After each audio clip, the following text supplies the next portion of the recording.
Big பாஸோட இன்றைய நாளுக்கான 2வது ப்ரோமோ. இந்த 2வது ப்ரோமோவுல நம்ம திவாகர விஜே பார்வதி மன்னிப்பு கேட்க சொல்றாங்க.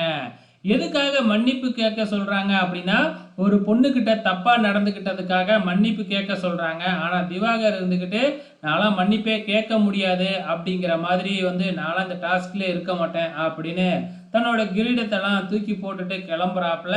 என்னைய உருவ கேலிலாம் அந்தாண்ட பண்ணிக்கிட்டு இருக்காங்க. அதுக்காக நீங்க போர் தொடக்கவே இல்ல.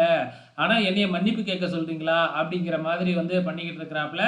தர்பூசணி நேத்து பண்ணுனதெல்லாம் சகிச்சுக்கவே முடியல. ரொம்ப கேவலமா தான் பண்ணிக்கிட்டு இருக்கிறாப்புல. இவரு இப்ப பண்றதும் பார்த்தீங்கன்னா, ரொம்ப கேவலமா தான் இருக்கு. எதுக்கு தான் மக்கள் இவருக்கு ஓட்டு போடுறாங்க அப்படிங்கிறதும் தெரியல. இப்ப பிக் பாஸ் லைவ்ல பார்த்தீங்கன்னா, போட்டியாளர்கள கழுவி ஊத்திக்கிட்டு இருக்கிறாப்புல. ஏன்டா உங்களுக்கெல்லாம் ஒரு நாள் ஃபுல்லா ஒரு டீம வச்சு, உங்களுக்கு என்ன வரும்னு கண்டுபிடிச்சு, அதுக்கு தகுந்த மாதிரி ஒரு ஸ்கிரிப்ட எழுதி குடுத்தா, எப்ப பார்த்தாலும் சண்டை போட்டுக்கிட்டே இருக்கீங்களே! உங்கள எவ்வளவு தான் திட்டுறது? உங்ககிட்ட அன்பாவும் சொல்லி பார்த்தாச்சு, திட்டியும் பார்த்தாச்சு. அதுக்கப்புறமும் நீங்க இதே தான் பண்ணிக்கிட்டு இருக்கீங்க. அப்படிங்கிற மாதிரி பார்த்தீங்கன்னா, பிக் பாஸ் லைவ்ல கழுவி ஊத்திக்கிட்டு இருக்கிறாப்புல. இதுக்கப்புறம் உங்ககிட்ட எந்த டாஸ்க் குடுத்தாலும் சரியா பண்ண மாட்டீங்க.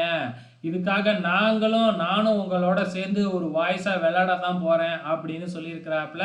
ஸோ பிக் பாஸ் என்ன மாதிரிலாம் பண்ண போறாப்புல அப்படிங்கிறது தெரியல. பொறுத்திருந்து பார்க்கலாம்.